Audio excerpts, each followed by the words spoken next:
pour les individus qui se sont regroupés, c'est par exemple la question de l'environnement, de la pollution. Qu'est-ce qu'elle a devant elle? Elle a devant elle les Samir, par exemple, voilà. Et vu l'association, parmi ses revendications, c'est de demander aux autorités, par exemple, d'imposer à la Samir le système de filtrage, par exemple, de tout ce qui est donc déchets qui a un impact sur l'environnement. Or, ce système-là, il coûte très cher. Ça veut dire, au niveau donc, du coût de production de la SMR, les charges vont augmenter et le bénéfice va diminuer. Voilà donc un exemple de situation conflictuelle au niveau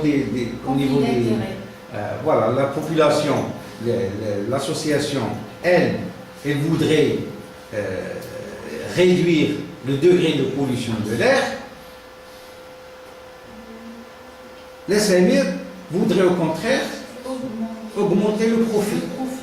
Situation conflictuelle. L'autorité va-t-elle être pour la défense de l'environnement ou va-t-elle être pour l'augmentation du profit, pour favoriser l'augmentation du profit? Donc va-t-elle être d'une certaine neutralité entre les deux, ou là est-ce qu'elle va pencher d'un côté ou d'un autre? Vous voyez un petit peu, c'est pour ça que donc le regroupement d'individus, là, il est indispensable pour faire face à cette réalité que nous aimerons, que nous souhaitons changer un petit peu. D'accord? Donc, les aides provenant de bailleurs de fonds internationaux. Alors, on en a parlé un petit peu tout à l'heure, pour ce type d'aide, deux conditions sont prévues. Je vous demande les conditions. 1. Les aides ne doivent pas provenir d'associations à caractère politique. C'est-à-dire que les associations qui œuvrent pour la chose publique, ils sont exclus. Là, c'est des bailleurs de fonds externes, internationaux. Internationaux. Par exemple, je dis un exemple. Maintenant, Transparency ne peut pas recevoir une aide, je dirais, du Parti Socialiste Français. Par exemple, un parti, une organisation politique dans mon du fond. Telle autre, maintenant, association, je dirais un petit peu, pour être un petit peu provocateur, une association qui œuvre un petit peu, je crois, dans le domaine charitable, ne peut pas recevoir une aide, maintenant, un parti politique d'extrême droite. En France, maintenant, je dirais un petit peu pour un parti turc, maintenant, Erdogan. Erdogan, c'est un parti politique, donc il se peut qu'il accorde. Là, c'est des associations qui sont connues. C'est pour un souci le domaine religieux, le domaine, et qui reçoivent des subsides, maintenant, des fonds saoudiens ou des fonds arabes. C'est des choses qui sont là, sur lesquelles il faut mettre beaucoup de points d'interrogation. Oui. Oui, oui. Je donne un exemple. Oui. On est là pour donner des exemples. Est-ce que c'est une association? C'est une association. C'est une association. Non, une association, oui, sur le plan juridique. Et en principe, sur le plan juridique, association à vocation, le but ou la religieuse, c'est possible. Il n'est pas dit de manière directe, explicite. C'est, par exemple, Radin Fouhab, un objet à caractère caritatif, charité, ou là un objet à caractère culturel, surtout culturel. Là, dans la mesure où il ne faut pas oublier que, et là c'est mon point de vue personnel, la religion fait partie de la culture. D'accord? C'est un élément la culture. Elle reçoit aussi des subventions de l'État. Non. En tant qu'association. En tant qu'association, oui, elle Elle peut. a le droit. Elle peut recevoir. Elle peut mais recevoir. qu'il est valide. Elle peut, ولكن je ne suis pas informé, hein, je n'ai pas Non, l'information elle exactement. peut, en tant qu'association, elle peut. Et si jamais elle reçoit, par exemple, si par exemple elle reçoit de l'aide, مثلا l'Arabie Saoudite ou des ça y est, ça trouve le cadre de bailleurs de fonds internationaux. Là, l'Arabie Saoudite, ce n'est pas une organisation politique. Non, مثلا شي Connais pas. association, non, pas l'État, مثلا d'une association. L'État. Oui, oui, oui. D'une association ولا شي حركة. نوحدوا النقاش عرفت. On essaye de partager ensemble. Non, parce que moi, ce que j'ai remarqué, moi je vais parler, أنا نهضر بصراحة ما تنخافش. Bon, ce que j'ai constaté que هاد الجمعيات اللي عندهم المرجعيات الدينية عندهم الفلوس بزاف. Oui. منين تيجيو؟ لأن كتلقى مثلا كتلقى لي مومبغ ديالهم ناس عاديين كتشوفوا عادي وهادو مي عندهم الفلوس. Oui. عندهم باغ اكزومبل انا لا ديرنيير فوا كنت في مراكش حنا ديك ديال المغراوي ديال دار Système de القرآن. collecte. ايه Système de تشوفوا خارج عادي ملي كتشوف الطوموبيله اللي راكب فيها كدير 70 مليون 80 مليون 100 مليون 50. ولا بغيت يركب على بشكليطه ولا موتور.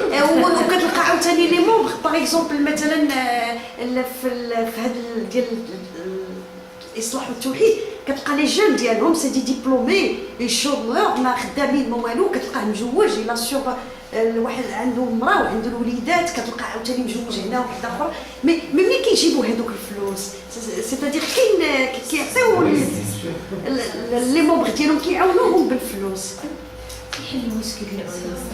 Oui, oui. Alors, هذا c'est un débat. Ce sera des temps extérieurs. زعما سي دي كيما قلتي قبيله سي دي ريسورس. داكشي علاش يعني dans une certaine mesure, il faut faire très attention. Il faut faire très attention Enfin, dans une certaine des mesure. entreprises dans ce cas. Au niveau international, il y a eu les fameuses pas mal de traités qui ont été conclus, initiés surtout par les États-Unis. Et là, ils ont découvert que c'est l'un des moyens de tout ce qui est financement du terrorisme, et de suite. Et donc, la mise en place de systèmes d'échange d'informations entre les banques, et qui permettent donc une certaine transparence, mais toujours malheureusement pour que servir la domination d'une puissance et non pas pour vous voyez donc notre trop de détails qui est très Donc il faut faire attention. là on va trop déborder Non.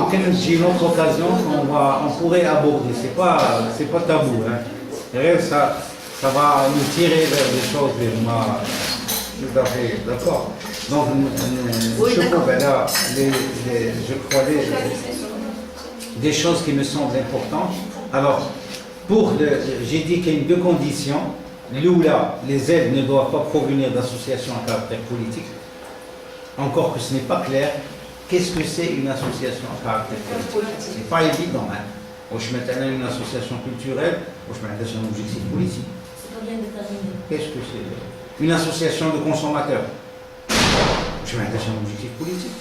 Quand il s'agit maintenant, on va réclamer maintenant la suppression de la TVA sur les médicaments. C'est une revendication politique. Il faut dire que ce n'est pas évident, ce n'est pas facile de... Voilà, là, le risque chinois, c'est que quand les interprétations sont tellement larges, tellement relatives, c'est que le pouvoir discrétionnaire en cas donc de litige, en cas d'affaire devant le tribunal, le pouvoir discrétionnaire du juge est très large. D'accord? Et étant donné la faible indépendance de la justice, cette faible indépendance de la justice va certainement se répercuter sur la décision qui va être prise. D'accord? Donc, on a vu qu'il y a le grand risque. Telle association, au niveau officiel, on va dresser un PV comme quoi l'aide qu'elle reçoit de sources étrangères, c'est une aide qui provient d'une association à caractère politique. Qu'est-ce que c'est cette association? On va donner donc le conflit qui sera devant le tribunal, c'est le juge qui va trancher, voilà, avec, comme je l'ai dit,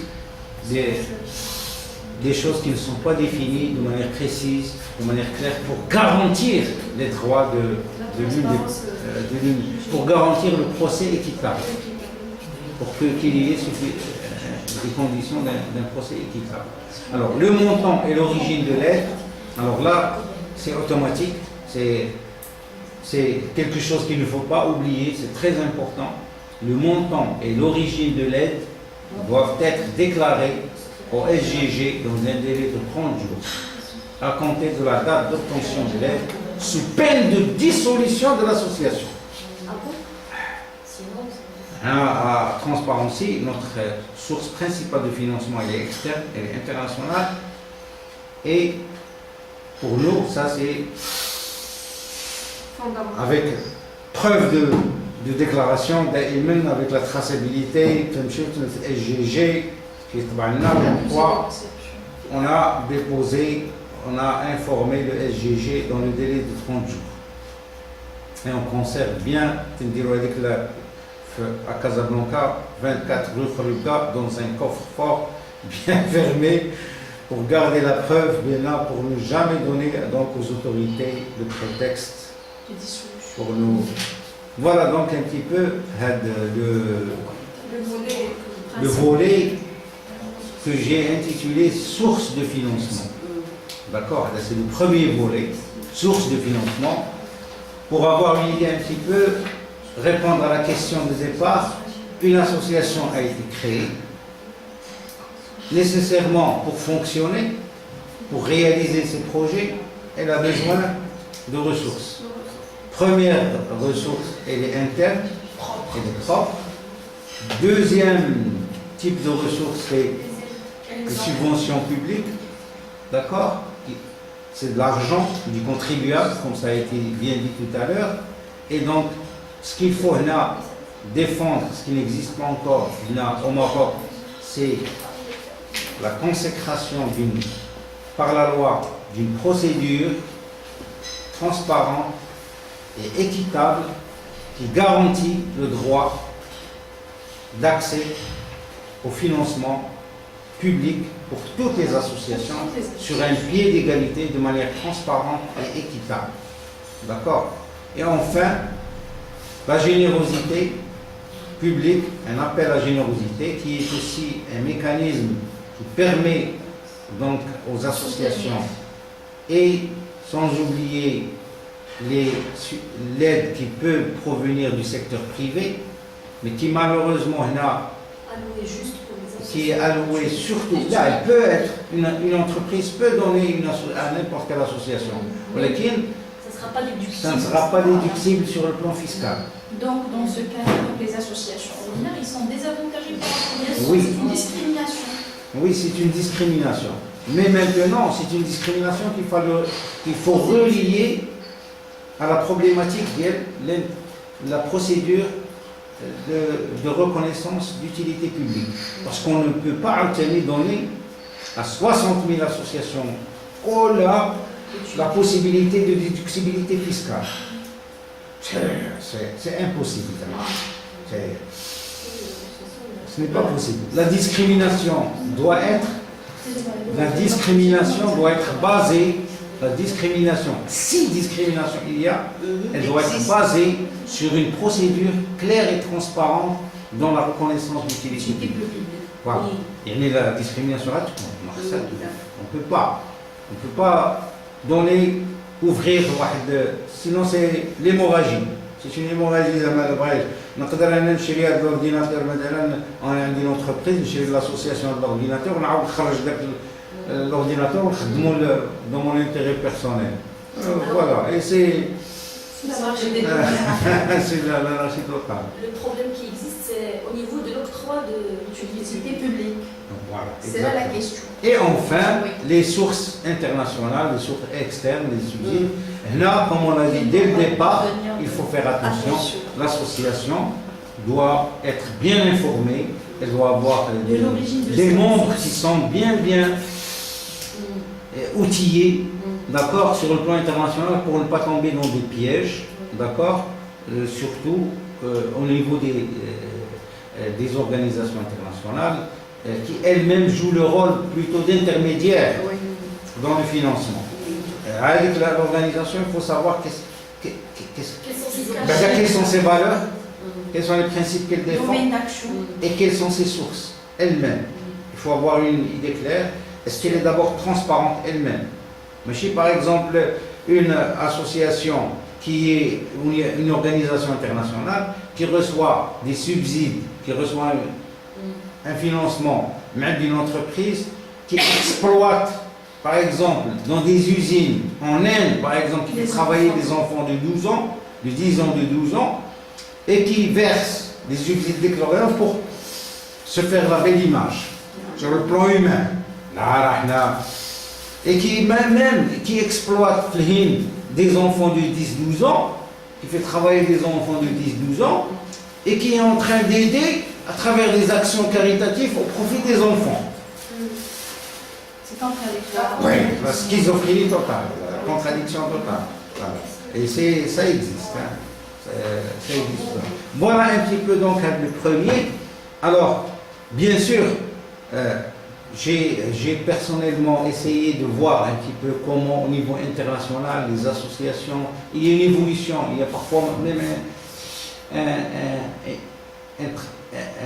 une démarche très créative, innovatrice des méthodes de financement. Parfois, je dirais, des formules qui sont fortement utilisées dans certains pays d'Europe.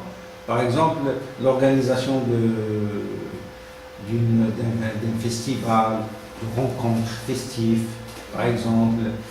Ce sont des artistes, par exemple, qui viennent, par exemple des chanteurs, qui organisent des rencontres artistiques, des concerts, et ils prévoient que les recettes du concert voilà, il y a une marge ou bien 100%, ou bien 50%, partiellement ou totalement, ou bien après avoir déduit les dépenses, les charges pour organiser. Oui, et ça marche beaucoup.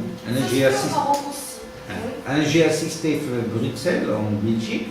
La formule est fortement employée et ça permet aux associations de vraiment disposer de fonds. Et là aussi, on a le droit on doit faire attention. Quel est l'artiste? Quel est le chanteur? Quel type de chanson? Est-ce que ça va dans le principe, dans le sens de l'association? Est-ce que ça... Oui, parfois c'est des artistes qui complètent même, par exemple, au niveau de transparence, on fait appel à des artistes, par exemple. Et c'est des blagues qui vont dans le sens de la corruption. Oui. Alors, il y a aussi d'autres formules qui ne doivent pas être négligées.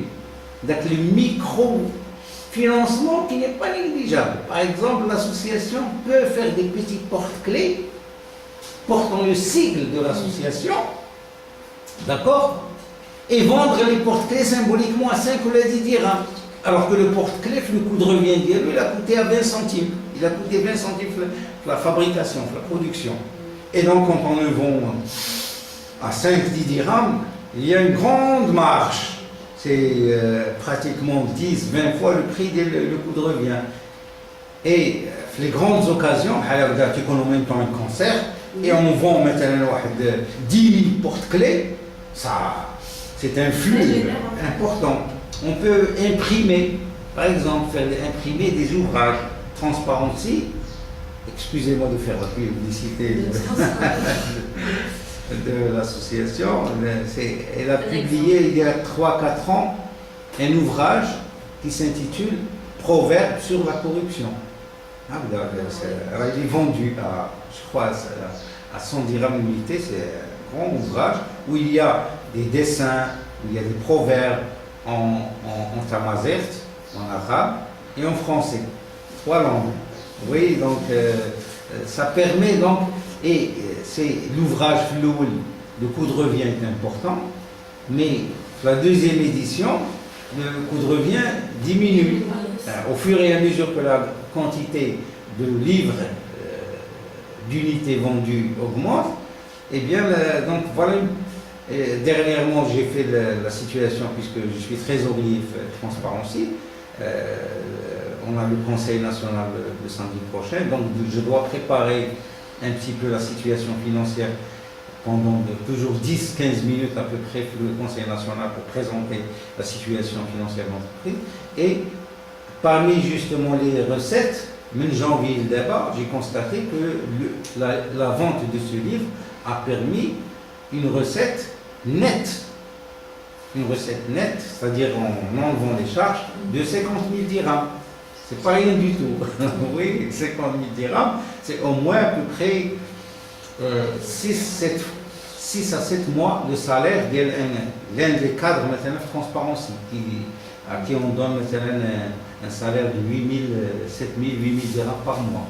Oui, ça permet donc de renflouer un petit peu. C'est pas rien du tout, c'est pas négligeable.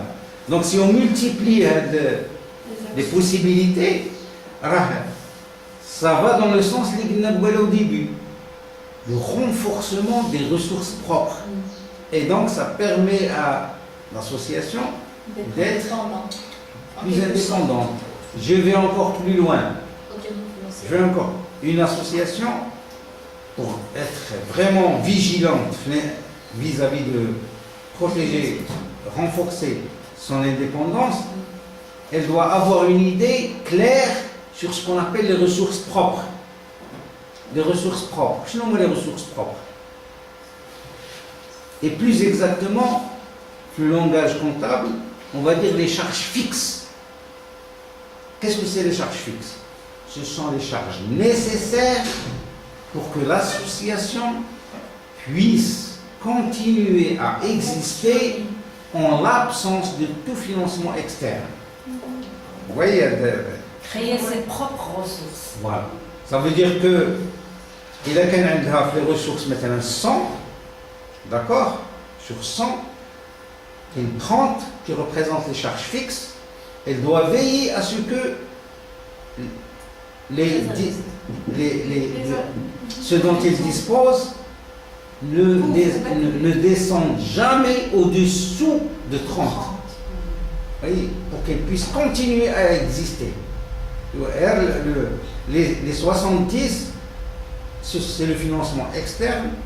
Les 30, en tant que charge fixe, correspondent aux ressources propres. Il y a une égalité. S'il y a une égalité entre ressources propres et charges fixes, alors l'association est en bonne situation. Si jamais les ressources propres sont inférieures aux charges fixes, alors il y a une menace. Vous voyez un petit peu le mécanisme. Donc voilà un petit peu. Donc on va aborder d'abord, si vous voulez, je ne sais pas si on passe directement le deuxième, d'accord? On passe le deuxième. Pour cela, l'association a besoin d'un comptable, des cadres, de c'est ce qu'on formation. C'est une transition. Votre camarade vient de faire une transition, d'accord? Alors, donc, c'est l'aspect comptable qui pose problème, sérieusement. Hein, qui pose. Alors, il y a une fille alors, financement des associations. Alors, ça doit être en haut.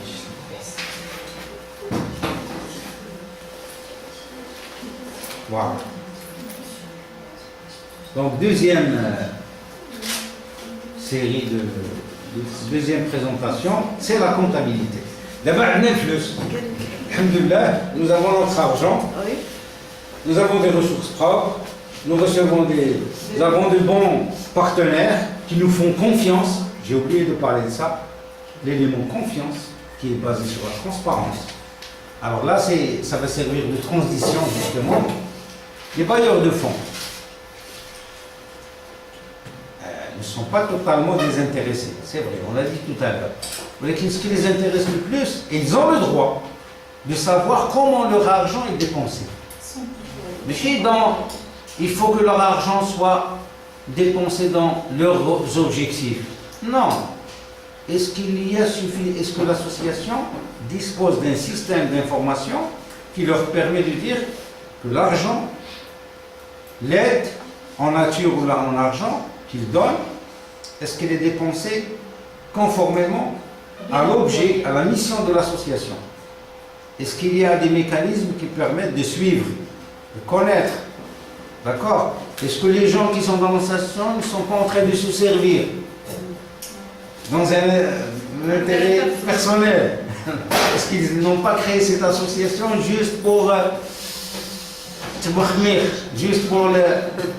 se faire du beurre? D'accord? Donc, l'élément, il faut mettre en place un système, tout simplement, à la comptabilité. Beaucoup de gens se sont opposés. Ils disent, oh, tu veux créer de la transparence pour des associations, en généralement, qui n'ont pas les moyens. Tu veux créer... Non, on n'est pas obligé du principe de la transparence. C'est selon la taille, selon le niveau, Par exemple, si on est une petite association qui vient de naître, on peut mettre juste un registre sur lequel on inscrit toutes les dépenses, toutes les recettes. Ça fait. Mais là, on ne va pas. C'est la mission du trésorier de l'association. Voilà. Et on peut se mettre d'accord, dire par exemple, toute dépense qui est supérieure à 500 dirhams doit être justifiée par une facture. Notre ami مشجع مثلا des bouteilles d'eau minérale غادي يقول للحامل تعطيني فاكتوره. تعطيني la facture par exemple. Non, mais à transparency, par exemple, puisqu'on achète l'eau minérale une fois par mois, on va l'acheter dans une surface qui délivre une facture. Selon la taille. Oui, maintenant par exemple, on demande juste un ticket. Voilà. Le trésorier ne doit pas juste oublier de mentionner, de dire achat d'eau minérale. C'est une petite phrase, le prix, ça fait. Quand on néglige, quand on oublie, les choses s'accumulent et les mauvaises habitudes s'installent. Voilà. Donc il faut prendre les bonnes habitudes. Prendre son temps, ne pas oublier de laisser la trace. 5 dirhams, ça te chie. Maintenant, qu'est-ce que je perds? C'est un bon réflexe. C'est des bonnes habitudes. C'est tout. Donc, raison de plus, avec les partenaires. Les partenaires, c'est leur argent. Ils ont le droit de savoir qu'il est bien utilisé. D'accord? Il est bien lu. Et plus, quand on termine maintenant un projet, quand on s'engage sur un projet, quand on termine, on leur remet la situation sur le plan financier et on fait appel à un audit externe, d'accord? Et le rapport d'audit démontre que l'argent a été dépensé de manière absolument transparente. Eh bien, ce bailleur de fonds, indirectement, l'association se fait une très bonne publicité et au lieu d'avoir un partenaire, les partenaires qui étaient ils viennent taper à la porte. Pourquoi? Parce que il y a, et je vous assure qu'il y a du téléphone informel extraordinaire qui se fait au niveau international. Même l'Union européenne, il se passe le message. Chaque fois il y a un problème dans une association, il y a quelque chose de louche, c'est communiqué, et tous les bailleurs se replient. Ou là, le contraire. Quand les choses sont clean, transparentes, c'est l'inverse. Vous voyez un petit peu, c'était donc très important d'établir le lien entre le premier l'importance, l'intérêt de tenir une comptabilité. Pour la bonne gestion, la gouvernance. Pour la bonne gestion, la bonne gouvernance, et avec cette précision de taille, c'est que à chaque niveau, à chaque degré, taille de l'association, on peut dire que Mais on ne va pas imposer à une association, d'avoir une comptabilité, à une grande entreprise. Là, une petite association, là, une comptabilité ultra simplifiée. D'ailleurs, c'est prévu pour les entreprises. Les entreprises qui ont le régime normal, ou qui ont un régime simplifié pour les personnes physiques. Même sur le plan, on va le voir sur le plan fiscal. Ce sera le dernier volet. D'accord? Donc, est-ce que d'abord, la première question est importante? Et c'est une question très importante, à mon sens. Est-ce qu'il existe là une comptabilité de ces sociétés au Maroc? Non. Malheureusement. Il n'existe pas qu'un projet qui date de 2007, qui a été élaboré et qui devait faire l'objet d'une publication, d'une adoption par arrêté du ministre des Finances. Jusqu'à ce jour, il n'a pas été là. D'accord? Donc, comment? Mais quel est le soubassement juridique, quel est le soubassement réglementaire ou les associations qui vont gérer le monde? Alors, je regarde chez les tout à l'heure, le brouillard. Nous avons malheureusement un système qui aime le brouillard. Ça peut être créé par la société elle-même, pour son organisation. Pour l'association elle-même. Elle-même, oui, mais qui m'a dit que c'est obligatoire. D'accord? Il y a des normes. Toutes les associations ont un référentiel. Vous voyez? Il y a chaque association de la comptabilité. Oui, c'est. Pour pouvoir, quand l'association doit recevoir de l'argent public, de l'argent du contribuable, ce qu'on a dit tout à l'heure, l'argent du contribuable, eh bien à ce moment-là, le citoyen, c'est lui qui finance l'association. Et le citoyen, c'est moi qui paye l'impôt. Et c'est cet argent public versé à l'association, c'est mon argent. Et donc j'ai un droit de regard sur le comment de la dépense au sein de l'association, puisque c'est mon argent à l'origine, en tant que citoyen. C'est l'argent qui vient de l'État, c'est de l'argent public, d'accord? Et si jamais une association reçoit une aide publique, le citoyen a un droit de regard sur la situation financière, comptable financière de l'association. D'où la nécessité donc de mettre en place un cadre comptable qui est adapté aux associations. À défaut de ce cadre comptable, quel est le plan comptable général qui est valable pour les entreprises, donc à but lucratif, là, et on applique d'abord les associations avec un effort d'adaptation, mais qui n'est pas consacré par la réglementation, d'accord? Qui n'est pas consacré par voie réglementaire, malheureusement. Oui. Oui, bien sûr. Alors, donc, نزيد في هذا alors فين غادي ندير يخرج كلشي configurer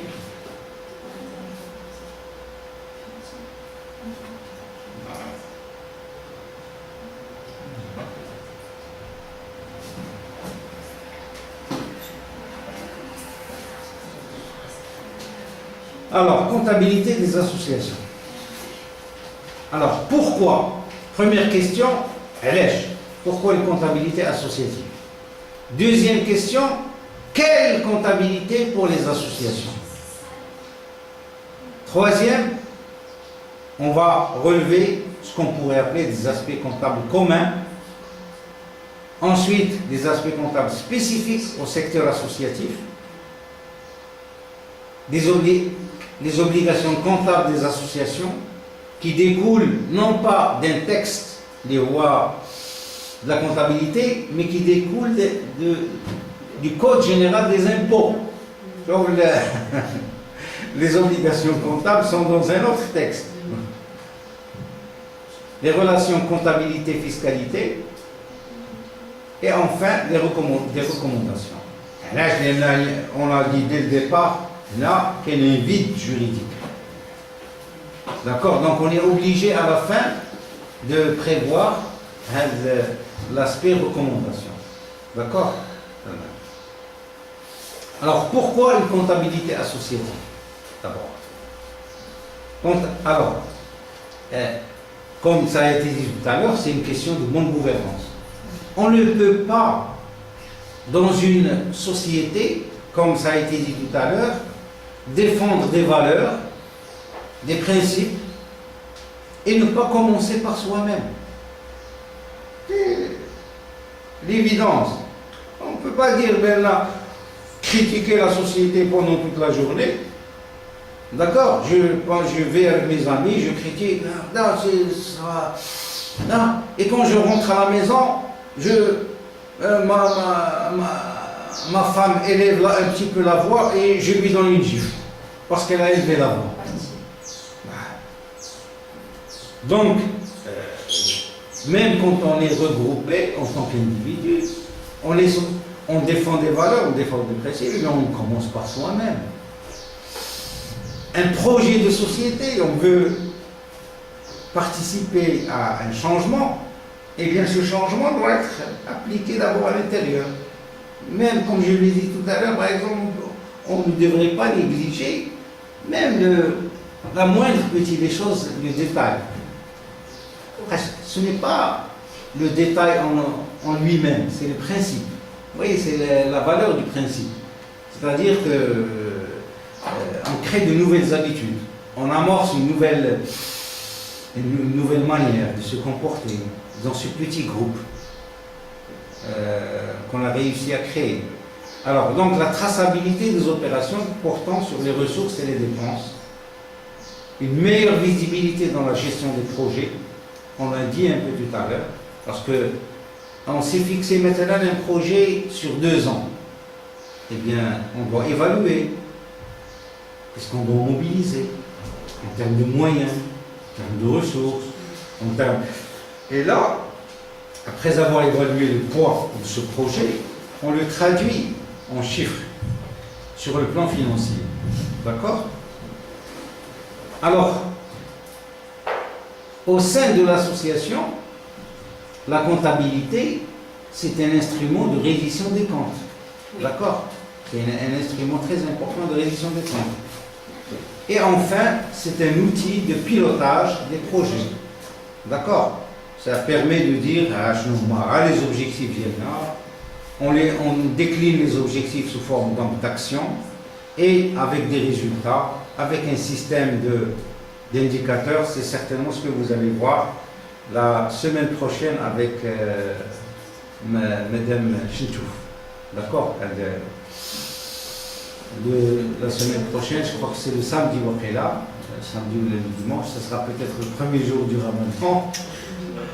Vous allez voir, donc, elle va essayer de décliner ce que nous voyons aujourd'hui sous la forme d'élaboration de projets. Donc, c'est pratiquement la mise en pratique de ce que nous sommes en train de voir, la mise en application de ce que nous sommes en train de voir aujourd'hui. Alors, s'il y a un problème de compréhension, vous m'interrompez. Hein. D'accord? Il y a quel mouchkil fait, vous m'arrêtez. Donc, voilà un petit peu les éléments de réponse à cette question qui est de départ, qui me semble fondamentale. Pourquoi une comptabilité associative? Ensuite, quelle comptabilité pour les associations? Alors là, actuellement, valeur aujourd'hui, il existe un système comptable appliqué identique à celui des associations. C'est celui qui est appliqué les entreprises. Malheureusement. Secteur marchand et secteur non marchand. Secteur marchand, secteur non marchand. Voilà. Ce que j'ai dit tout à l'heure au départ, par exemple, le bénévolat, le fait de venir, par exemple, je donne 2 heures à peu près 3 heures par jour à l'association, ce travail-là, ce budget-temps, n'est pas valorisé, il n'est pas comptabilisé. Et pourquoi? Parce que actuellement le cadre comptable qui existe, c'est le cadre qui existe pour les entreprises, pour le secteur marchand. Donc le plan comptable des associations a été élaboré en 2003. Le projet de texte date de 2007, mais il n'a jamais, jusqu'à ce jour, il n'a jamais été adopté. Et pourquoi? Mais je travaille au ministère des Finances. Je suis à l'intérieur et je vous assure que je ne peux pas vous donner la réponse. C'est un texte qui est resté comme ça, comme d'ailleurs d'autres textes qui sont restés en stand-by. Merci. Ils dorment. Peut-être, j'espère qu'on pourra les réveiller un jour. Surtout qu'il y a C'est une question de volonté, juste. Surtout qu'il n'y a pas une certaine comptabilité dans les associations, alors ça va être. Oui, tout à fait. C'est une question, je dirais, de volonté politique, tout simplement. Alors, le texte, il faut juste le signer, donc là, et le publier le bulletin officiel et commencer donc un programme de formation au profit des associations, élaborer des guides pour la mise en œuvre, pour la vulgarisation. Ça, c'est des choses faisables. C'est pas quelque chose de. Donc, le déclenchement d'abord, c'est l'adoption de ce texte au niveau du ministère des Finances, sa publication dans le bulletin officiel, et on passe à l'action. Normalement, avec la nouvelle adoption de la Constitution de 2011 et reconnaître que les associations sont un acteur incontournable, ça doit accélérer ce genre de document, normalement. Mais on est à 2014, 3 ans et plus, et il y a toujours ça accuse un retard énorme. Donc là, il y a un écart entre tout ce qui est entre la volonté nécessairement de l'État et ses actions. Tout à fait. Il y a même une contradiction. Oui. Il y a un déphasage, un décalage entre le discours et entre... On veut renforcer La Constitution, quand on regarde un peu il y a des choses tellement belles, tout belles. Je dis que la chanson dit Formidable. L'autre, la chanson, le mensonge, je pense, pour dire quelqu'un qui... Ce n'est que du mensonge.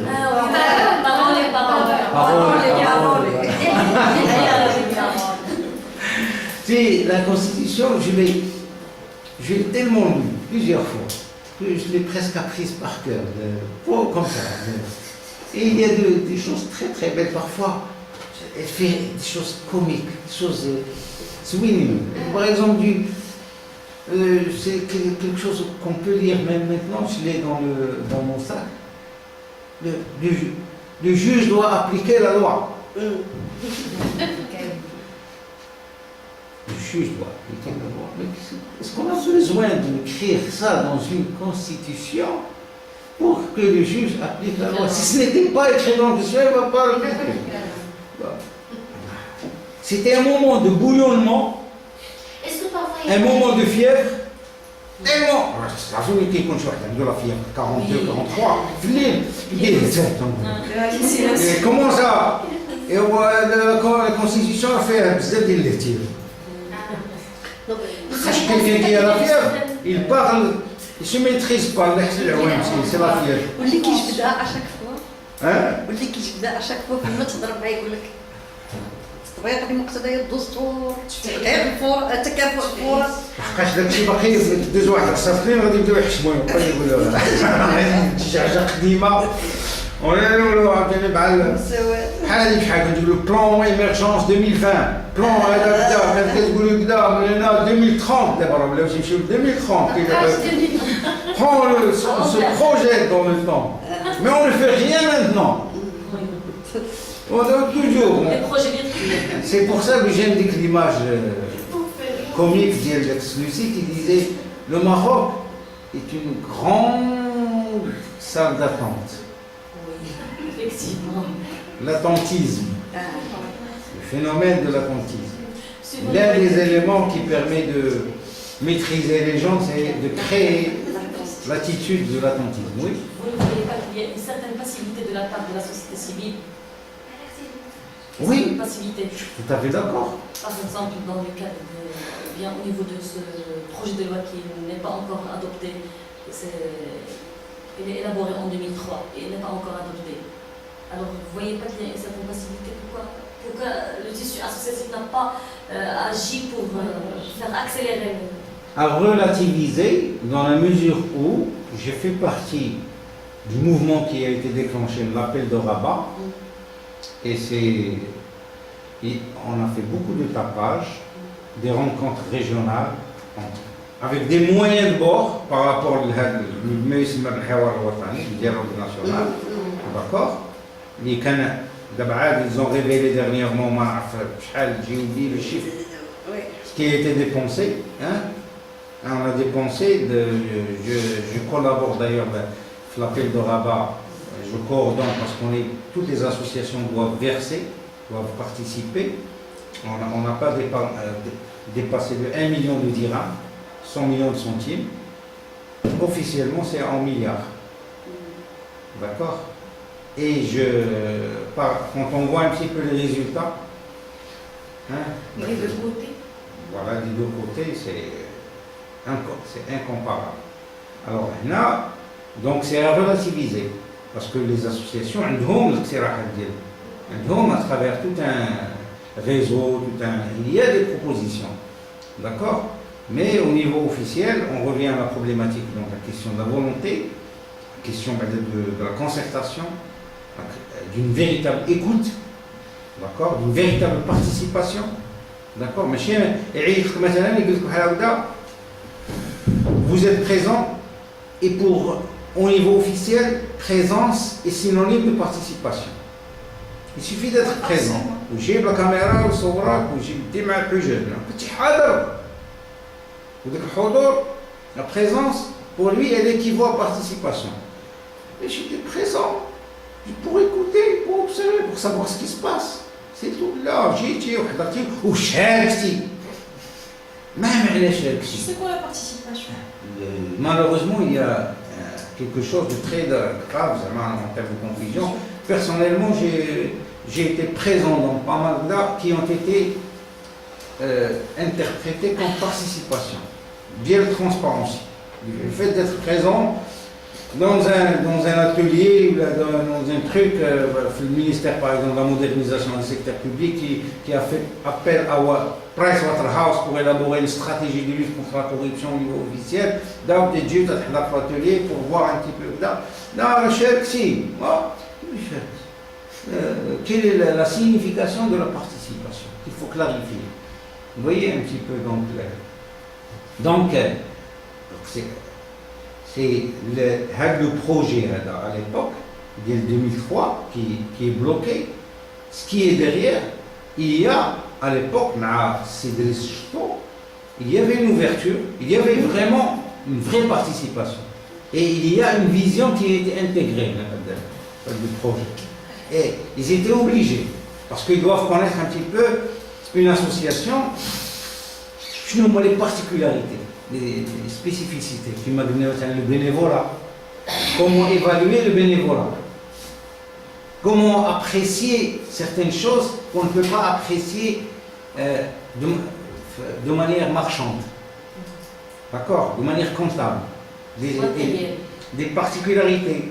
Vous voyez, qu'il y a des aspects particuliers, des aspects qui vont permettre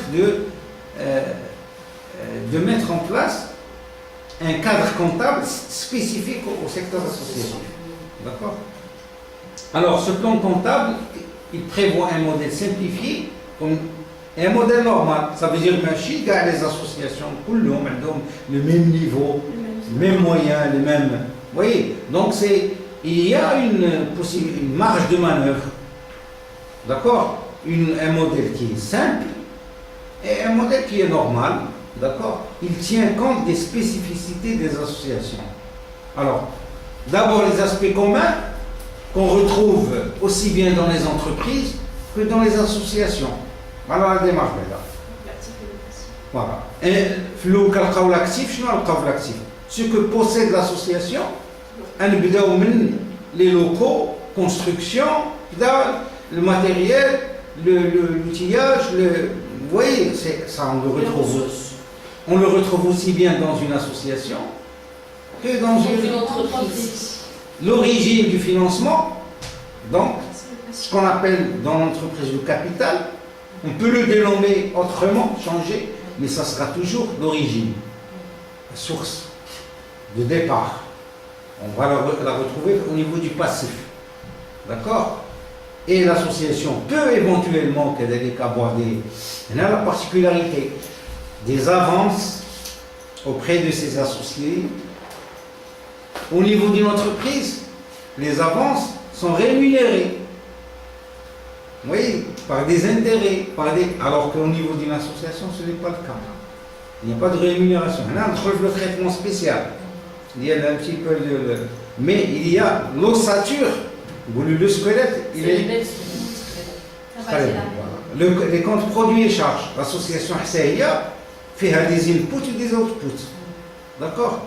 Les recettes, ce ne sont pas des ventes, ce ne sont pas des. Là, les dépenses. Les dépenses, c'est pratiquement la même chose.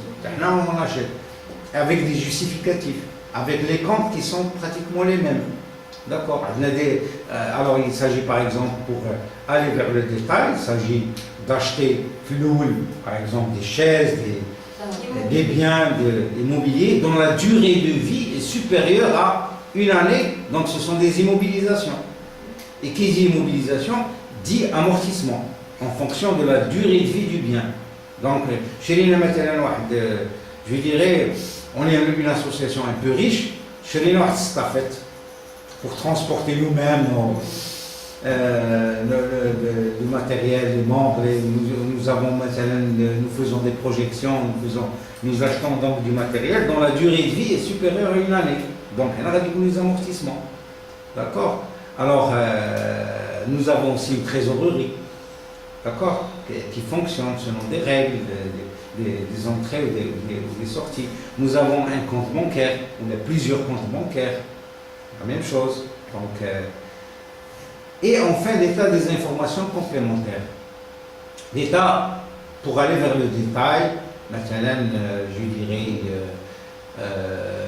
parfois, quand c'est une association reconnue d'utilité publique, elle bénéficie de l'exonération même au niveau de la TVA. C'est un avantage, donc on le retrouve par rapport à la présentation du 15 où on est l'aspect comptable et on va le retrouver sur l'aspect fiscal. D'accord? Donc c'est un avantage qui est accordé dans la mesure où les associations reconnues d'utilité publique peuvent acheter le matériel hors taxe.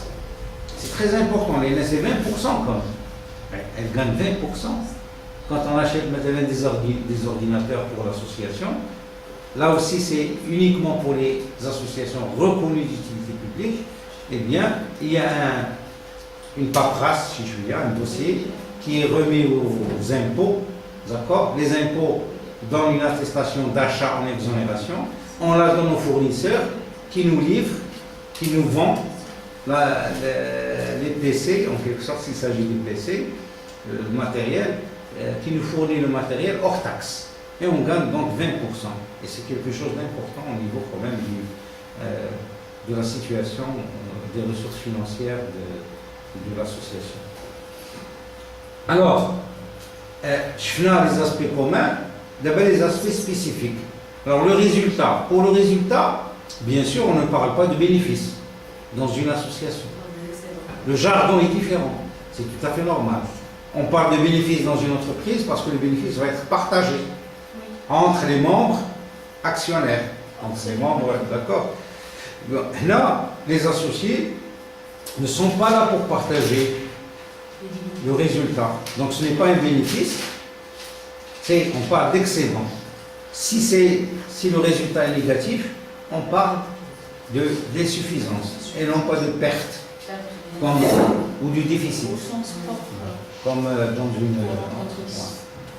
Alors, la particularité, encore, c'est que l'association reçoit des subventions, deux types de subventions, aussi bien des subventions de fonctionnement que des subventions d'investissement.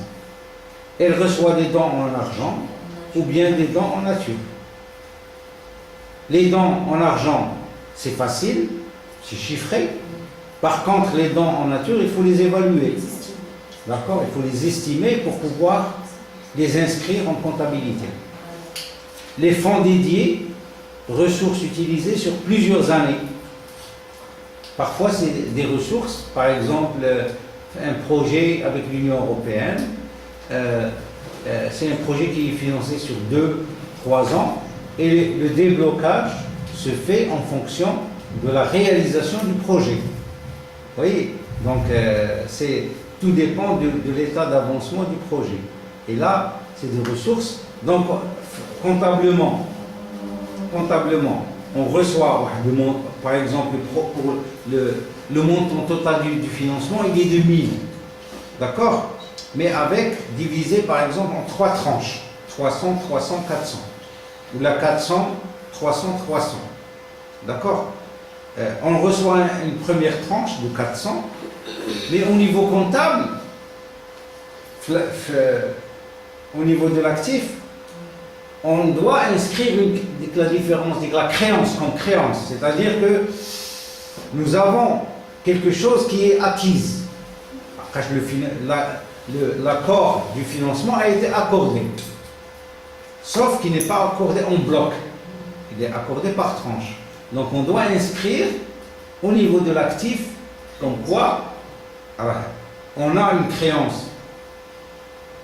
L'Union européenne doit nous verser les 700 mais au niveau donc de la trésorerie, on inscrit uniquement le montant qui a été débloqué, le montant de 400. Où est la trésorerie? C'est lui qui a été viré par la banque. Donc le compte banque, on est le cas de 400, pour lequel le montant global il est de 1000, sachant qu'il y a une créance de 700 vis-à-vis de l'Union européenne. Donc ça permet d'avoir une image fidèle, globale, sur ce que possède l'association. D'accord? Sur ce que possède l'association. Oui. Pour les dons en nature, par exemple, un local qui vaut aujourd'hui, l'estimation des dons en nature, un local qui vaut aujourd'hui, par exemple, 200 000 dirhams, après 10 ans, 15 ans, oui, il y a ce qu'on appelle là, alors là, il y a la comptabilité, il y a d'abord ce qu'on appelle le coût historique. C'est le coût d'acquisition. D'accord? Mais il y a ce qu'on appelle un coefficient d'actualisation. Et c'est une opération de réévaluation. Il y a plusieurs référentiels, plusieurs possibilités pour actualiser le bien à sa valeur d'aujourd'hui. Maintenant, le domaine fiscal, un bien qui a été acheté l'année X et revendu 10, 15, 20 ans plus tard, on multiplie la valeur d'acquisition du bien par ce coefficient d'actualisation. Et c'est un tableau chaque année établi par le ministère des Finances.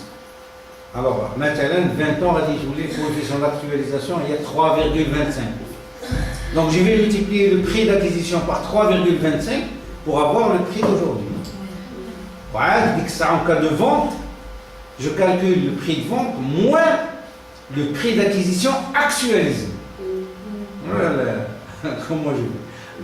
Le profit, c'est la différence. Il faut s'il y a un excédent. Voilà. Là, pour l'association, au niveau du bilan, il est nécessaire périodiquement, pour indiquer la vraie valeur de l'actif, il est nécessaire d'évaluer, comme on fait maintenant dans le sens contraire les amortissements, on fait les biens qui au contraire gagnent en valeur. Alors il y a les biens qui perdent en valeur et les biens qui gagnent en valeur. Donc c'est le même procédé. Alors, Monsieur, s'il vous plaît, il ne fixe pas un montant exact qu'on font possédés par les associations. Par exemple, les petites associations, ce qu'on appelle actuellement de développement, créées dans les droits et tout ça. Par exemple, adduction en eau potable, électricité. creusement d'un puits. Le creusement d'un puits et tout ça. Un montant limité. Et s'ils veulent recevoir par exemple des dons de l'extérieur, comme c'est le cas, je ne sais pas si vous connaissez l'association Migration et Développement à Tchadident. Oui. Elle reçoit des dons et tout ça. Donc c'est pas fixé. Il n'y a pas de seuil. Il n'y a pas de seuil. Ce qui est prévu, c'est ce qu'on a vu déclaré au bout de la présentation précédente, c'est la déclaration au SGG. D'accord. Le délai de 30 jours. De 30 jours, à ne pas dépasser. D'accord.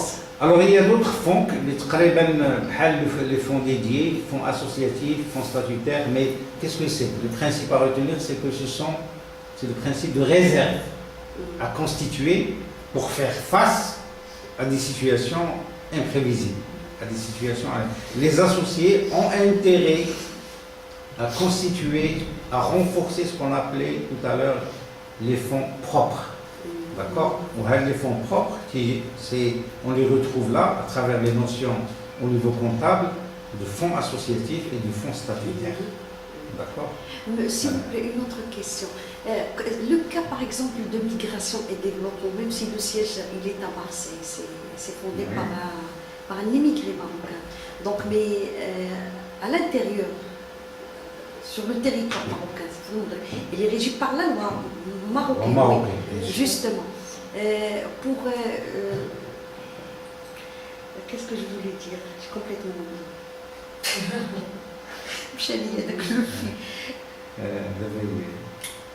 Ça va revenir. Ça va revenir. Alors, les opérations sous contrôle de tiers financeurs, c'est ce qu'on a dit tout à l'heure, l'exemple de l'Union européenne. Donc, un financement d'un projet avec un mécanisme de déblocage par tranche. D'accord? Alors, est-ce qu'il reçoit de l'aide publique, des ressources publiques? Est-ce qu'il reçoit migration et développement, est-ce qu'il a le droit? Oui. Non. C'est ça ce que je dis. C'est une association qui est externe, qui ne relève pas du droit marocain. Mais sauf s'il crée une antenne, en quelque sorte, qui va devenir traitée comme une association. Donc ça va être une association marocaine. Donc celle de là, on peut faire un parallèle avec les multinationales qui ont des filiales et qui sont considérées comme des sociétés de droit marocain. D'accord? Pour les associations, c'est une association. Le siège, la société mère, l'association mère, en quelque sorte, si on veut faire un parallèle. D'accord? Mais la création d'une association est là, elle est traitée comme une association à part. L'État a le droit de contrôler les rapports avec l'association à l'argent pour que ça ne soit pas une association à un but politique, etc. D'accord? Elle a le droit de contrôler ça, mais l'association qui est là, sur le sol, sur le territoire marocain, sera traitée comme une association à part entière. D'accord, merci. Donc les fonds, toujours l'aspect spécifique, des fonds affectés et collectés par appel à la générosité publique, on l'a vu. Donc une opération qui a été faite, qui a permis de collecter par ce mécanisme d'appel à la générosité publique, qui est réservé, bien sûr, on le rappelle, uniquement aux associations en utilité publique. Les ressources en nature, on a dit qu'il y a une certaine difficulté d'évaluation, d'estimation, d'appréciation, donc à ce niveau-là. Mais ce n'est pas impossible, c'est difficile, mais il faut juste essayer d'être le plus proche de la réalité possible, d'accord? L'héritage, quand il s'agit d'une famille, un bien qui a été acquis quand il est question de le moment de l'héritage, on est en train d'évaluer, parce que les héritiers, ils sont tellement nombreux, donc ils cherchent à céder le hadab pour partager le fruit de la cession, de la vente. Et là aussi, ils doivent actualiser. L'héritage, c'est pas une vente. Donc, le deux ou l'adab, il doit mettre un prix, une estimation, une valeur. Une fois quand les héritiers vont vendre, la différence sera entre non pas le prix d'acquisition le décujus, celui qui est décédé, mais c'est le moment de l'héritage. D'accord? Il y a des aspects qui sont juridiques et en même temps fiscaux et en même temps qui se croisent. Les donations, parfois c'est quelqu'un qui veut léguer, d'accord? Le système qui est بالنسبة للأحباس qui doit يحبس نقولوا بحال هكذا وكاين au profit d'une association, d'accord? Ça peut être en nature. مثلا عندي je suis marié, je n'ai pas eu la chance d'avoir par exemple des enfants. Au la fin de la vie, je voudrais léguer à une association avec qui je partage. Donc je lui lègue mes biens immeubles, mes biens meubles, ma bibliothèque, tout ce que je possède avant de partir. Oui, donc l'aide, donation, la même chose, on a déjà vu, ça peut être en argent, comme ça peut être en nature. Les apports avec ou sans droit de reprise. Alors les apports, l'exemple que j'ai cité tout à l'heure pour transparency, à Casablanca, un membre fondateur qui a mis à la disposition de l'association un local, d'accord, mais ce n'est pas un don définitif. Ce n'est pas. Droit de reprise. Voilà, il y a droit de reprise. Un jour ou l'autre, il veut quoi? J'ai besoin du local. Alors dans cette opération de reprise, elle ne va pas être considérée comme une cession de la part de l'association vis-à-vis de ce membre. Et parfois c'est pas simple. Par exemple, le membre dont je parle a mis à la disposition de l'association un local, eh bien fiscalement, sur le plan, j'anticipe un petit peu. Il y en a, ça se recoupe, ça se croise, ça s'interpénètre. Fiscalement, le membre qui met à la disposition un local au profit d'une association qui est une personne morale, le texte fiscal, il prévoit uniquement, je dis bien uniquement, la non-taxation, la non-imposition de cette libéralité. Cette libéralité. Normalement, le principe d'adab, fiscalement, il est considéré comme une location, même si le propriétaire ne perçoit rien. Le fisc, l'administration fiscale, doit évaluer le bien, la valeur locative de le bien, et considérer cette valeur comme le prix de location qui a été versé au propriétaire, même si le propriétaire n'a rien perçu. Alors, imaginez ça. Alors, le local qui était normalement si on le loue dans d'autres cas, il va être loué minimum à 5 000 dirhams. 5 000 dirhams x 12, 60 000. Donc, à Gilanaya, 2 de la caisse. Tu auras en bas à 60 000, on va l'ajouter à ton revenu que tu dois déclarer en matière d'impôt sur le revenu. Elle doit figurer sur la déclaration. 60 000. Vous voyez? Et ça va être imposable. Mais le code des impôts, il prévoit, si jamais un bien immeuble est mis à la disposition gratuitement, uniquement des ascendants, des enfants, des descendants ou des ascendants, père, mère, des ascendants ou descendants. Donc, dans le cas, il n'y a pas imposition. Et dans le cas où le propriétaire met à la disposition du local d'une association reconnue d'utilité publique. Vous voyez?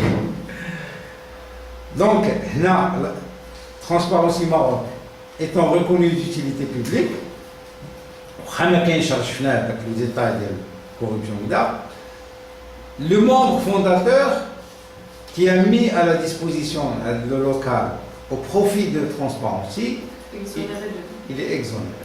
Il ne paye pas. Voilà.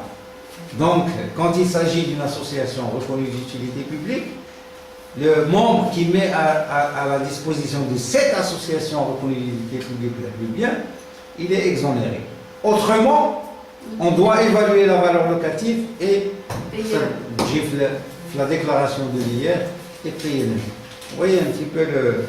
Donc, tout autour de la reconnaissance de l'utilité publique Wow. pour bénéficier du statut d'une association. Amortissement des biens, on en a parlé, à apporter avec droit de reprise. Alors, qu'il y a des biens qui sont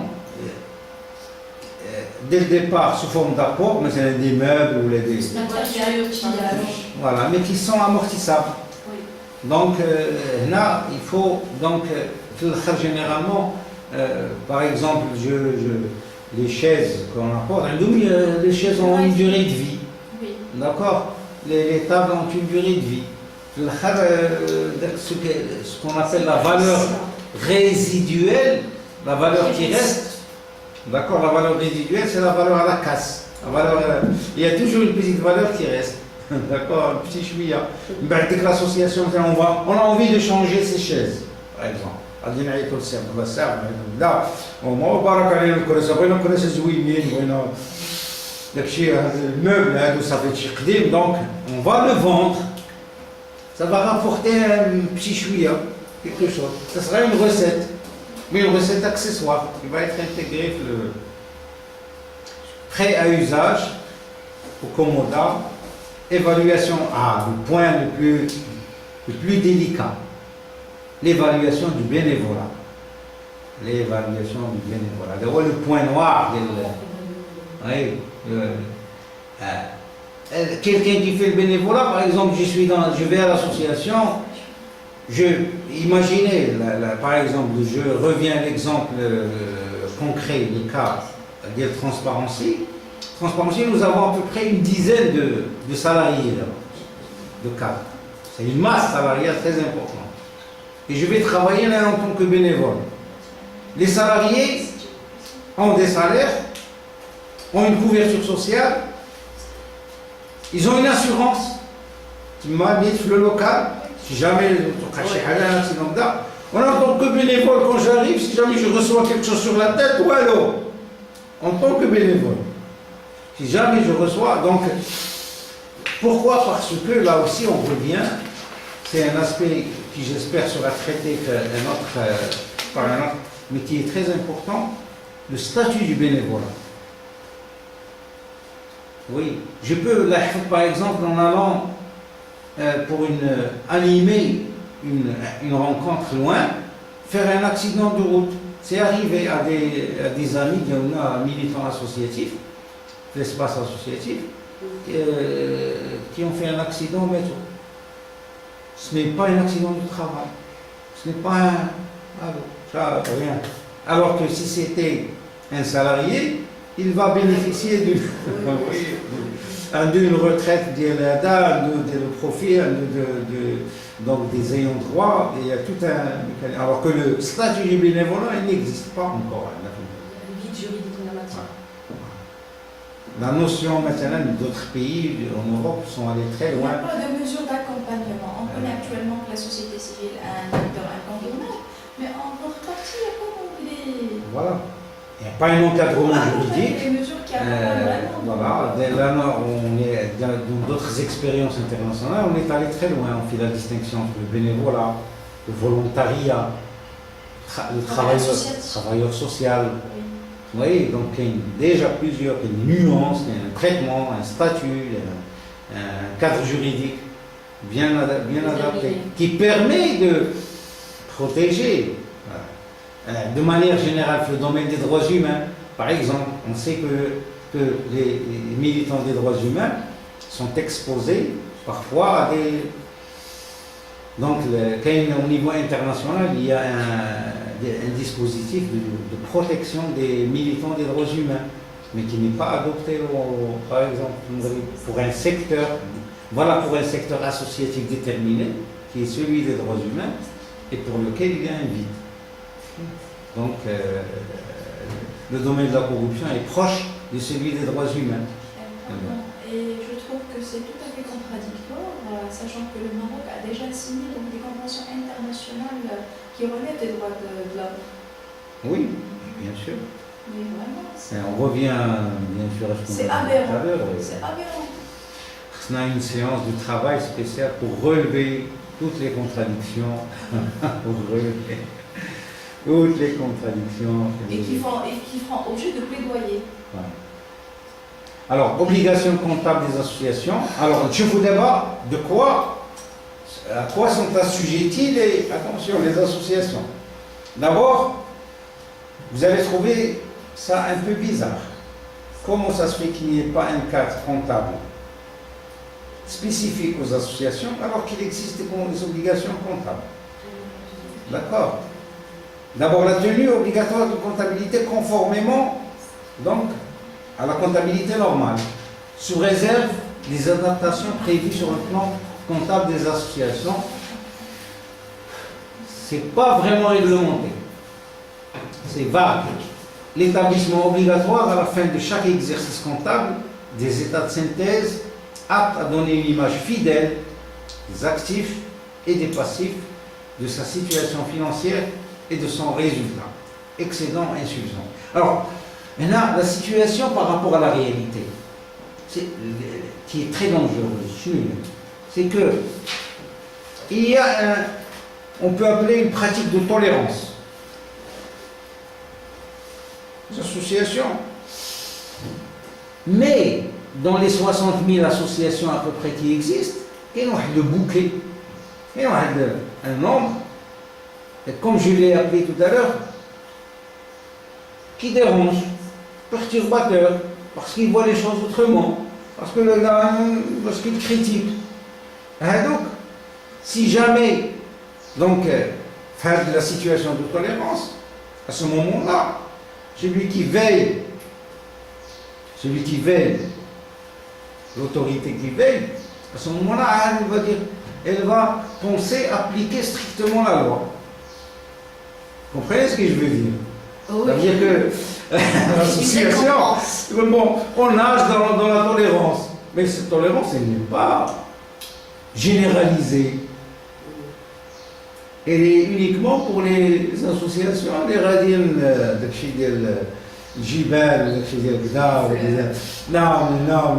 Donc oui, c'est la tolérance, la règle. Donc comme dont les têtes de l'association fait partie, et bien là, c'est autre chose. C'est les choses, on va voir un petit peu, est-ce que vraiment vous respectez la loi, est-ce que ceci, est-ce que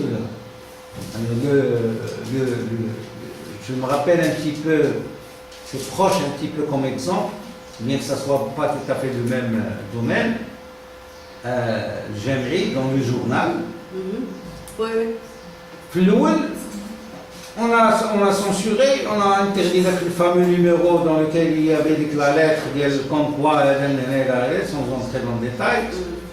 Mais après, ça fait, quand on l'a censuré, ça fait beaucoup de bruit. L'image de bruit, atteinte, violation de la liberté d'expression, le Maroc a reçu beaucoup de... Mais on s'est dit, tiens, je suis peut-être jamais... Où je les impôts, où je la CNC. On a trouvé des failles. Il n'y a pas de publicité. Il n'y a pas de violation de la liberté d'expression. Et on l'a cassé, on l'a détruit de manière tout à fait légale. Oui. Alors qu'ici on cherche, les journaux, l'anarchie totale, la situation, elle ne dérange pas. Mais quand on veut déranger, on doit être... واحد يكون حاضر راسو حاضر راسو تاع حاجه واخا تحضر راسك كاع تكون الفو المهم خص الواحد يحضر راسو il faut vraiment l'écouter. Et je vous assure que ça a été fait il y a quelques années pour la MDH. La MDH, on va le voir sur le plan fiscal, elle faisait appel à des prestataires pour des animations qui étaient payées. Or, ma kayouch qui donne le prélèvement sur le plan fiscal de 30%. C'est prévu par la loi. Et donc, quand ils ont mis le nez, là, c'est fait là, très bien, 34 millions à payer avec les majorations, avec l'autre,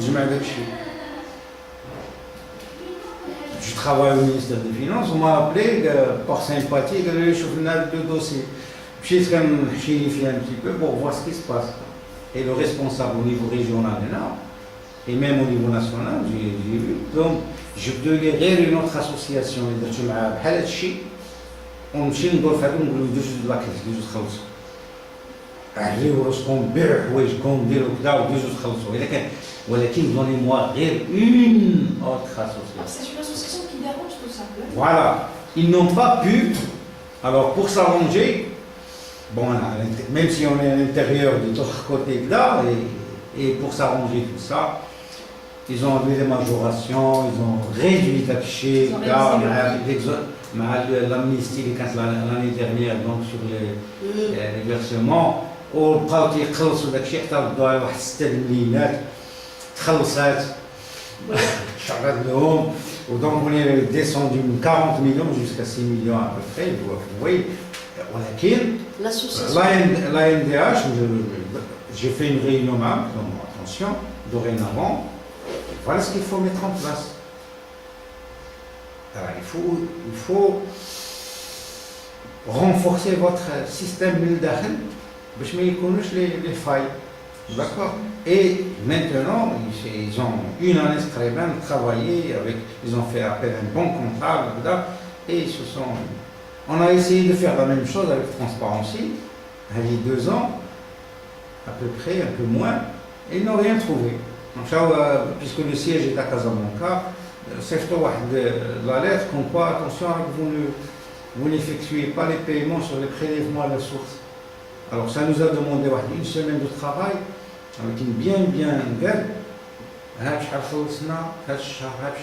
les justificatifs, avec les copies des quittances. Là, j'ai envoyé les responsables de la secrétaire, le directeur de Kayntma, كيف جاب ذاك الملف؟ لا فيه قال لي vous êtes parmi les premiers à payer parce qu'on paye le prélèvement à la source, on paye pas moins de 60 millions de centimes l'an.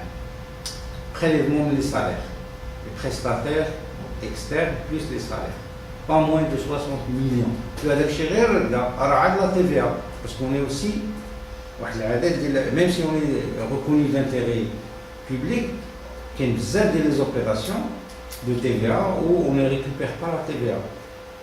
On ne peut pas récupérer la TVA. Donc, et en plus de ça, notre source de financement principale, c'est une source externe, et ça veut dire que c'est comme les devises qui impactent la balance commerciale des moyens. La balance de paiement des moyens.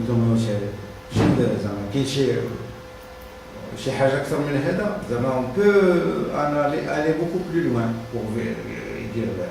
Donc tout ceci pour vous dire un petit peu l'importance de la comptabilité, mais parce qu'on est exposé à des menaces dans un environnement relativement hostile. Vous voyez, l'environnement, c'est très important, il joue beaucoup. Même de l'intérieur, parce qu'on a besoin, par principe, d'être transparent. Point. Au Khamaki, j'ai des menaces. Mais je ne sais pas parce que je suis menacé de l'extérieur ou de l'intérieur. Non. Moi, je le vois beaucoup plus en tant qu'opportunité qu'une menace. Voilà. Dans la mesure où je ficelle tout ce qui concerne la gestion de mon association en interne, ça me fait gagner en termes de confiance, de crédibilité, donc vis-à-vis de l'environnement, que ce soit national ou international. Tout à fait. Et ça aussi, ça augmente mes recettes. Tout à fait. La confiance, donc, et surtout, je dirais, des relations entre les membres, qui sont des relations extraordinaires quand ils baignent dans la transparence.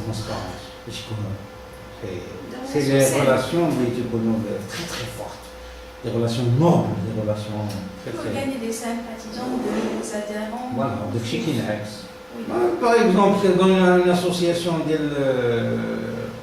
Bandia, par exemple, mais ولدو كدا ولا فامي ديالو عارفينو بين راه منين تيجيب الفلوس La méfiance. راه سي با سون سالير سي با كدا راه من كدا لي زونفون كومبرين سي ان بتي بو بحال واحد je sors un petit peu de ça pour donner un exemple mais qui est fortement symbolique. Une fois j'ai vu quelqu'un qui juste في ديور الجامع مع le feu rouge على الصباح quelqu'un que je connais وقفوا le policier حقدوا الحمار il a brûlé le feu rouge. Le policier دار في هذا قال له راه ولدي راه مشى عليه الحال خصني نوصلو دغيا هذا قال له البوليسي دار فيه قال له انا راني باقي ما فطرت حتى جبت 50 درهم عطاها من بعد جي غونكونطري داك السيد وكان جالس حداه سون اونفون عنده لاج دو 8 9 نيكس قلت له راه لي دون قلت له عرفتي شنو درتي قلت له ديتي ولدك كدير لا ميور ايكول بريفي كتخلص عليه الزبال ديال الفلوس pour peut-être l'avenir يكون عنده le meilleur diplôme ou le meilleur avenir. ولكن la vraie école, la vraie école هي هذاك لو جيست اللي درتي. هذاك لو جيست il va le marquer définitivement. صافي. هذيك كاين l'école هي هذيك. وهذاك لو جيست اللي درتي devant ton enfant, c'est la formation. ديالو كلها كاع Vous voyez un petit peu pour dire bien là. Dans le domaine de l'association, c'est un petit peu c'est ce qu'on est en train de dire. Des fois, il vous oblige. أنا واحد الخطرة في الشارع الناصر ما لحقاش ملي تكون تدير شي حاجة كوتيديانمون راه تجيك ميكانيك مع ماركة ستوب. هذاك ستوب اللي كان كيطلع من تحت وتيكونوا هما مخبعين من مور الشجرة ديما مخبعين وهي هذاك معروف هذا. باسكو جابي تسمى أنا في لي زورونجي دونك هذاك جو كوني سا تيتخبعوا بعدا باش بور كوانسي بعدا شنو لو كومبورتمون.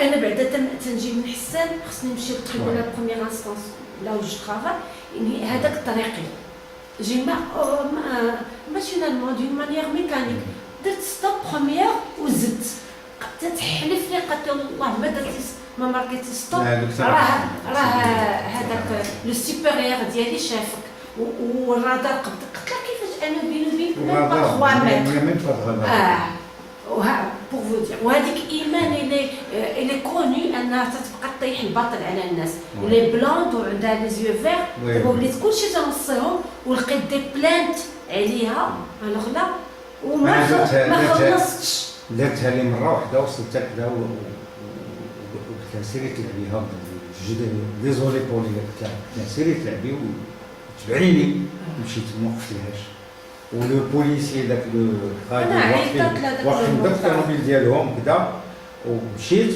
ماشي افيك غروند ماشي هربت ولا غادي عادي وتنتسناو يتبعوني مون با بورسويفي وما داوهاش فيا مشيت عيطت لداك لو موطار وجا عندي وقال لي عطيني البيرمي عطيني الوراق المهم انا عطيتها كاع الوراق ولكن بوغ فو دير راه دي فوا والله الا تجي شي حاجه من لا هاد ليكزومبل هذا سي بور دير ان بتي بو que la dimension, je dirais, autorité, la dimension là, comment faire pour que, à l'intérieur d'une association, on cultive, amorcer un comportement donc différent, cultiver autre chose. Un simple policier, il doit avoir le pouvoir à lui, c'est le moment où on sait que crédible. Ou quelqu'un, un simple citoyen, je suis sûre que ça reste. Alors, tenue obligatoire d'une comptabilité conformément au plan comptable, bien sûr sous réserve des adaptations prévues sur le plan comptable, les adaptations que je vois là, notamment les dons en nature, le bénévolat, etc. L'établissement obligatoire à la fin de chaque exercice donc des états de synthèse, on les a vus. Alors, toujours au niveau des obligations, le respect des prescriptions d'organisation comptable telles que prévues par le plan comptable, les états de synthèse. Alors, au niveau du bilan, comme on a vu qu'il y a des aspects communs, qu'il y a des aspects spécifiques, d'accord. Bilan actif-passif, le CPC, l'état des informations complémentaires, est uniquement pour la comptabilité normale. Hein. Mais pour la comptabilité simplifiée, on retrouve un bilan très très simple. D'accord. On n'a pas besoin de provisions, on n'a pas besoin de. Par contre, le CPC, la même chose. C'est pratiquement les entrées et les sorties. D'accord. Et pour les grandes associations, on peut aller vers ce qu'on appelle un CPC fonctionnel. Le CPC fonctionnel intègre la comptabilité analytique, c'est-à-dire l'analyse des coûts. Alors, pourquoi? Alors, les relations comptabilité-fiscalité, c'est un peu la transition pour aller vers la troisième présentation. Il est question d'éviter la fraude fiscale, d'accord? Le respect des obligations fiscales déclaratives, mettre à la disposition de l'administration fiscale des informations permettant le contrôle effectif et le sort des dons accordés par les entreprises et fiscalement déductibles. Une entreprise accorde des dons à une association reconnue d'utilité publique et ce don, il est fictif. C'est juste pour réduire le bénéfice imposable de la société, de l'entreprise. D'accord? Donc, l'administration fiscale a le droit de contrôler l'association pour voir est-ce que effectivement le don a été effectué. Maintenant, en nature, est-ce que les meubles existent? Faire même un droit de constatation physiquement. Est-ce que les meubles sont mis à la disposition de la dite association? Et bien sûr, le bénéfice d'avantages divers accordés, par exemple, en matière de TVA. Pour obtenir, par exemple, pour une association reconnue d'utilité publique, pour avoir une attestation d'achat en exonération de la TVA, elle doit être d'abord en situation régulière sur le plan comptable et fiscal.